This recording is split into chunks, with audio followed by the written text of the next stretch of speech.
Welcome friends, বুলবিয়ার জন্য YouTube চ্যানেলে আপনাদের স্বাগত। তো প্রথমে আমরা দেখে নিই মার্কেট এখানে কীভাবে মুভমেন্ট করতে পারে এবং উইকলি অ্যানালাইসিস চার্ট আমরা খুলে নিয়েছি। সো প্রত্যেকটা ক্যান্ডেল একটা উইককে রিপ্রেজেন্ট করছে। একটা ক্যান্ডেল এক সপ্তাহ ধরে তৈরি হয়েছে। সো এখানে দেখুন একটা হ্যামার ক্যান্ডেল নিচের দিক থেকে উপরের দিকে পুশ করেছে, আর একটা হ্যামার ক্যান্ডেল উপর থেকে নিচের দিকে পুশ করেছে। সো দুটো হ্যামার ক্যান্ডেল তৈরি হয়ে আছে, অর্থাৎ মার্কেট এই দুটো হ্যামার ক্যান্ডেলের নিচে এখানে বায়ার আছে, অর্থাৎ এটা হলো বুল জোন এবং এই জোনটা হলো বিয়ার জোন, অর্থাৎ এই জোনের কাছে গেলেই কিন্তু বিয়াররা অ্যাটাক করবে, মার্কেট নিচে চলে আসবে এবং এই বিয়াররা যদি ট্র্যাপ হয়ে যায় তাহলে কিন্তু মার্কেট এখান থেকে পুশ করে আপসাইডে যাবে। সো আমার যে টার্গেট ছিল মার্কেট 50,000-এর কাছে আসবে, মার্কেট কিন্তু এক্স্যাক্টলি 50,000-এর কাছে এসছে এবং তখন মার্কেট অনেকটা নিচে ছিল, 45,000-এর কাছাকাছি ছিল। তখন অনেকে বলতো যে 50,000 আসবে না, মার্কেট এখান থেকে ক্র্যাশ হয়ে যাবে। আমি বলেছিলাম একমাত্র যে 50,000-এর কাছে আসার জন্য মার্কেট কিন্তু সিগন্যাল দিচ্ছে, মার্কেট আসতে পারে। সো এখন মার্কেট কী সিগন্যাল দিচ্ছে দেখুন, মার্কেটে একটি হ্যামার তৈরি করে মার্কেট উপরে নিয়ে গেছে এবং আরেকটি হ্যামার উপর দিক থেকে পুশ করে নিচের দিকে নিয়ে আসছে। সো এই হ্যামারের লো যদি ব্রেক হয়ে যায় তাহলে কিন্তু মার্কেট এই হ্যামারের যে লো আছে এই লো কিন্তু টেস্ট করতে আসবে। অর্থাৎ আমি যদি এখানে চার্টের মাধ্যমে দেখাই, অর্থাৎ এখানে দেখুন যদি 48,200 48,300 এই লেভেল যদি ব্রেক হয়ে যায় তাহলে কিন্তু মার্কেট 46,600 এই লেভেল টেস্ট করতে আসবে আগামী কয়েক সপ্তাহের মধ্যে। সুতরাং 48,200 এই লেভেলটিকে ভালো করে মার্ক করে রাখতে হবে আমাদের। সো 48,200 লেভেল যখনই ক্রস হবে, অর্থাৎ এই ক্যান্ডেলের যে ওপেন পজিশন আছে, অর্থাৎ 48,359 আছে, তো আমি 48,300 ধরছি। 48,300 যখনই ব্রেক হবে তখনই কিন্তু এই মার্কেট নিচের দিকে ড্র্যাগ করতে করতে 46,600 46,500 এখানে নিয়ে চলে আসতে পারে, আর একটু ডিপ কারেকশনও হতে পারে।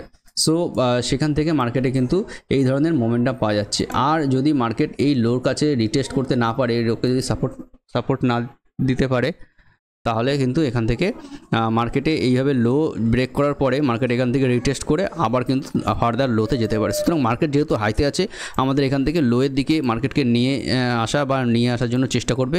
সেই অনুযায়ী কিন্তু আমাদের এখানে প্র্যাকটিস করতে হবে যে মার্কেট লোয়ে আসতে পারে। সো মার্কেটে দেখুন এখানে বড় বড় ক্যান্ডেল তৈরি হয়েছে, দুটো হ্যামার ক্যান্ডেল, একটি বড় রেড ক্যান্ডেল এবং মার্কেট নিচের দিকে আসছে। সো এটি স্বাভাবিক সিনারিও, মার্কেট যেহেতু এখান থেকে পুশ করে উপরে গেছে। সো 48,300 মার্ক করে নিলাম আমি। এই ক্যান্ডেলটি এর লো ব্রেক হওয়ার সাথে সাথে মার্কেট কিন্তু এই ক্যান্ডেলের লো টাচ করতে আসবে, অর্থাৎ 46,600 46,500। সুতরাং সেখান থেকে কিন্তু আমরা প্রায় 2,000 পয়েন্টের মোমেন্টাম আমরা পাচ্ছি। সো এইভাবে মার্কেট চলে এবং মার্কেটের এটাই একটি নিয়ম।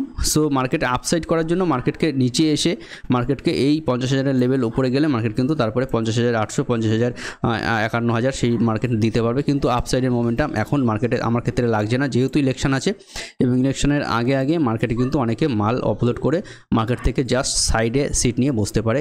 সুতরাং সেই অনুযায়ী একটা প্ল্যান হতে পারে। সো এক্স্যাক্টলি মার্কেট সাপোর্ট এরিয়াতে রয়েছে 48,600 এরিয়াতে।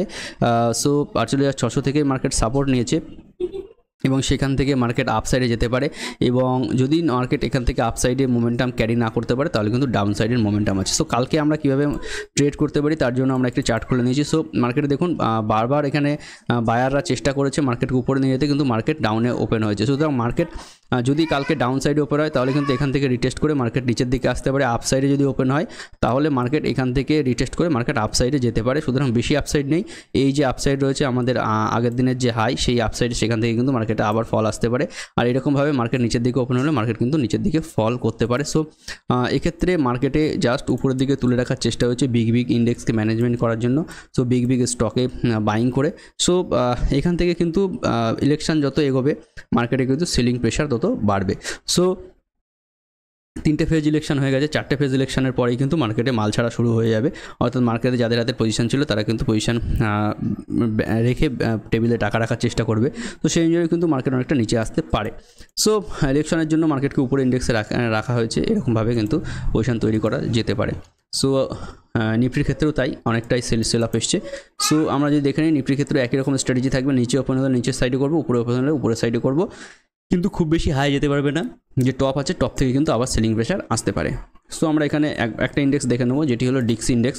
তো তার জন্য আমরা ডেইলি চার্ট খুলে নিয়েছি এবং ডিক্সি ইন্ডেক্সের চার্টও খুলে নিয়েছি। দেখুন ডিক্সি এখান থেকে হ্যামার তৈরি করে উপরের দিকে যাচ্ছে, অর্থাৎ ডিক্সিতে আবার কিন্তু বাইং প্রেশার আসতে পারে, ডিক্সি আবার উপরের দিকে যেতে পারে। কিন্তু যে গ্লোবাল মার্কেট আছে সেখান থেকে সংকেত কিন্তু ভালো আসছে, অর্থাৎ সংকেত গ্লোবাল মার্কেটে ভালো আছে। গোল্ড প্রাইস, অয়েল প্রাইস সমস্ত নিচে আছে এবং রেট কাটের জন্য বন্ড ইল্ডের প্রাইসও কিন্তু অনেকটা ডাউনে আছে, বাড়ছে না, এরকম একটা পজিশানে তৈরি হয়েছে যে বাড়ছে না কিন্তু একই পজিশানে আছে, অর্থাৎ মার্কেট এখান থেকে রেট কাটের জন্য একটা যেতে পারে। সো যেহেতু ইলেকশন আমেরিকাতেও রয়েছে, সো দেখা যাক মার্কেটে কী হয়। সো আপসাইডের ক্ষেত্রে আমাদের মোমেন্টাম কিন্তু যথেষ্ট নেই, যেহেতু আপসাইড মার্কেট অনেকটা করে ফেলেছে। সো আমি দেখে নিই বিগ ব্যাংক কীভাবে কাজ করেছে। এইচডিএফসি ব্যাংকের চার্ট আমি ফার্স্টে খুলে নিচ্ছি। সো এইচডিএফসি ব্যাংক এখানে দেখুন নেগেটিভলি শেষ করেছে এবং এইচডিএফসি ব্যাংকে জাস্ট তার selling position, just big selling position, যেখান থেকে বিগ সেলাররা সেল করেছিল সেই পজিশানের কে কিন্তু এইচডিএফসি ব্যাংক পার করতে পারছে না। সুতরাং এইচডিএফসি ব্যাংকের এই যে বিগ বাইং হয়েছে, এর নিচে এইচডিএফসি ব্যাংক নেগেটিভ, এর উপরে যদি কখনো এইচডিএফসি ব্যাংক যায়, অর্থাৎ 200 ডেজ যে ইএমএ রয়েছে, 200 ডেজের যে ইএমএ, এর উপরে যদি বিগ ক্যান্ডেলে একটি ক্লোজ করতে পারে, তাহলে কিন্তু এইচডিএফসি ব্যাংকে আমরা পজিটিভ ধরবো, মার্কেটও কিন্তু পজিটিভ যাবে। সো সেখান থেকে কিন্তু আমাদের শর্ট পজিশান যাদের আছে তারা কিন্তু সেখান থেকে শর্ট পজিশান কাট করতে হবে। আইসিআইসিআই ব্যাংক পজিটিভ এবং উপর থেকে সেলিং এসছে, দেখতে পাচ্ছেন আজকে একটি টাইনি ক্যান্ডেল তৈরি করেছে গতদিন। সো এক্ষেত্রে যে ধরনের ক্যান্ডেল তৈরি হয়েছে এটি কিন্তু বড়সড়, এই যে রেজাল্টের দিন 29 তারিখে বড় ক্যান্ডেল তৈরি হয়েছে, তারপরে এই ধরনের ক্যান্ডেল কিন্তু বড়সড় সেল আপের সংকেতই দেয়, অর্থাৎ এই ক্যান্ডেলটির লো যদি ব্রেক হয়ে যায় তাহলে কিন্তু যত বায়ার ছিল তারা আবার সেলারে চলে আসবে, তারা মাল এখান থেকে অফলোড করা শুরু করবে এবং মার্কেট কিন্তু ডাউন সাইডে চলে আসবে। এই লো আছে, এই লোকে যদি টেস্ট করে মার্কেট ক্রস করে দেয় তাহলে কিন্তু এই লো টেস্ট করতে আসবে, এই লো টেস্ট করে দিলে কিন্তু মার্কেট 200 ডেজ ইএমএর নিচে চলে আসবে। সুতরাং এইভাবে কিন্তু মার্কেটে সেল অফ হতে পারে এবং মার্কেটে বাইংয়ের জন্য অপরচুনিটি রয়েছে। বাইংয়ের জন্য জাস্ট এই ক্যান্ডেলের হাই ক্রস করলেই কিন্তু বিগ বাইং হ্যাপেনিং হওয়া শুরু হবে এবং এইচডিএফসি আইসিআইসিআই দুটো ব্যাংকের ক্ষেত্রে বাইং অপরচুনিটি রয়েছে, তো তার উপরে গেলেই কিন্তু বিগ বাইং হওয়া সম্ভব।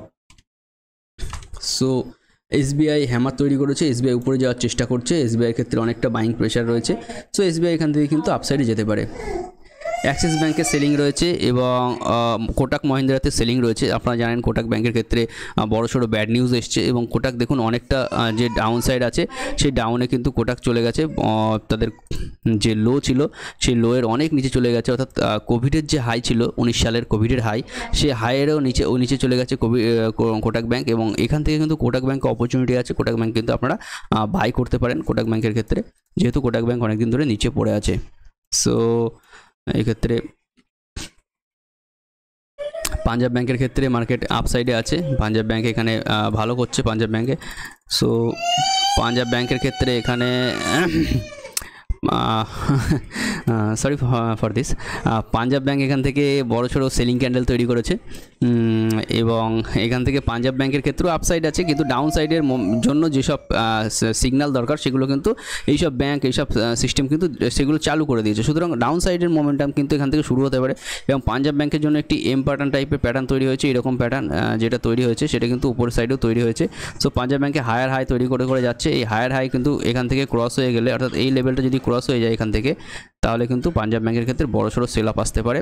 সো ব্যাংক পিএসইউ ব্যাংকে যতটা তোলা হয়েছিল সেগুলো কিন্তু আবার ডাউন সাইডে আসতে পারে এই ধরনের রেজাল্টের নিচের সাইডের জন্য।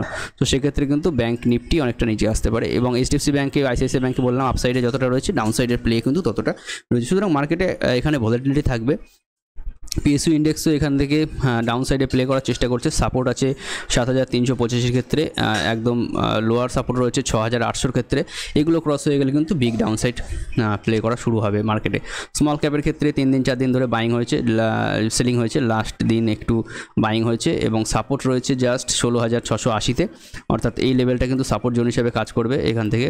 সো আমি দেখিয়ে দিই, এই লেভেলটা এখানে সাপোর্ট জোন হিসেবে কাজ করবে, এই যে লেভেল আছে এবং এর নিচে চলে আসলে এই লেভেলটা সাপোর্ট জোন হিসেবে কাজ করবে এবং এর নিচে আসলে মার্কেট কিন্তু এখানে টেস্ট করার জন্য আসতে পারে এবং এইসব জায়গায় টেস্ট করার জন্য আসতে গেলে মার্কেটে কিন্তু বড়সড় বিগ সেল অফের দরকার এবং সেটা হ্যাপেনিং হওয়া কিন্তু মার্কেট এটা সম্ভব, যে কোনো কিছুই সম্ভব। মিড ক্যাপের ক্ষেত্রে মিড ক্যাপ একইভাবে চলছে, সমস্ত কিছু দেখে মিড ক্যাপে বলা যাবে না যে মিড ক্যাপে সেলিং প্রেশার আছে। মিড ক্যাপ কিন্তু 15 ডেজ ইএমএ যেহেতু উপরে আছে, মিড ক্যাপ স্মল ক্যাপ এখনও সেলিং প্রেশার বোঝা যাচ্ছে না, এগুলো নিচে আসলে তবে কিন্তু বিগ সেল অফ হওয়া শুরু হবে।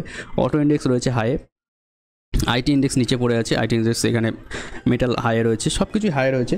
সুতরাং বিগ সেল আপ এখান থেকে হতে পারে, জাস্ট সময়ের অপেক্ষা, যেহেতু মার্কেট হাই রয়েছে সেল আপ আসতে পারে ইলেকশনের যেহেতু সম্ভাবনা রয়েছে। সুতরাং ডিক্সি ইন্ডেক্স আমরা যে দেখে নিই, ডিক্সি নয় sorry Dow Jones, so Dow Jones গত যে দিন শেষ হয়েছে, ডাউ জোন্সে দেখুন মার্কেটে উপরে যাচ্ছিলো, তারপরে এখান থেকে আস্তে আস্তে উপরে একদিন বিগ সেল আপ, আবার কিন্তু ডাউ জোন্স উপরে যাওয়ার চেষ্টা করছে, 400 পয়েন্ট 500 পয়েন্ট উপরে গেছে। এই ডাউ জোন্সের ক্ষেত্রেও এখানে জাস্ট এইটা কিন্তু একটি বাইং জোন সেলিং জোন হিসাবে কাজ করবে। এখান থেকে কিন্তু বিগ সেল আপ আসতে হতে পারে, আবার এইখানে কিন্তু এইটা ক্রস করে দিলে কিন্তু বিগ সেল আপ আসতে পারে, আর এটা ক্রস করে দিলে এখান থেকে কিন্তু বিগ বাইং আসতে পারে।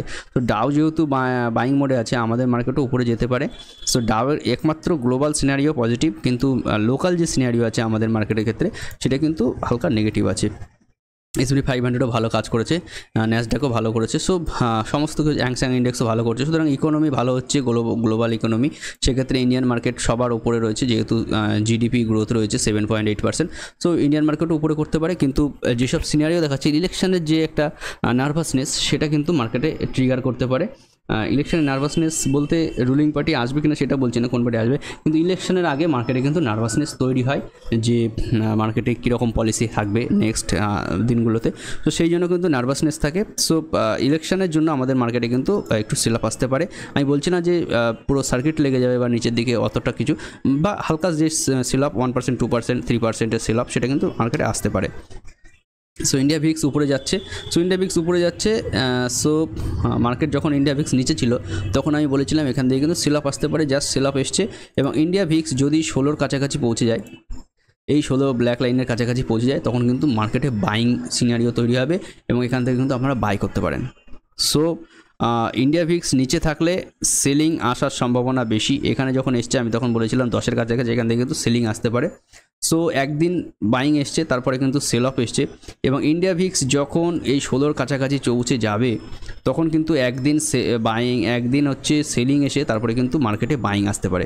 সো এই 16 লেভেলের কাছে ইন্ডিয়া ভিক্স আসলে আপনারা কিন্তু অবশ্যই পজিশনালি যারা যাচ্ছেন তাদের জন্য খুবই সুবিধাজনক, তারা কিন্তু বাইং পজিশন নিয়ে যাবেন, দেখবেন প্রফিট হওয়ার চান্সেস বেশি থাকবে। আমি কোনো সেবি রেজিস্টার নই, সুতরাং সমস্ত কিছু করার আগে কনসালটেন্সির সঙ্গে আপনার যে রেজিস্টার আছে তার সঙ্গে কিন্তু অবশ্যই যোগাযোগ করে নেবেন। এখানে প্রফিট লস আপনার ট্রিগার করার দায়িত্ব আপনার। এখানে আমি কোনো রেকমেন্ডেশন করি না, জাস্ট এডুকেশন পারপাস কী হতে পারে তার জন্য আমি ভিডিওটা বানাচ্ছি। তো থ্যাংক ইউ ফ্রেন্ডস, ভিডিও দেখার জন্য অসংখ্য ধন্যবাদ, এবং ভিডিওটি ভালো লাগলে অবশ্যই সাবস্ক্রাইব করবেন, লাইক, শেয়ার এবং কমেন্ট করে জানাবেন। Thank you, have a good trading day.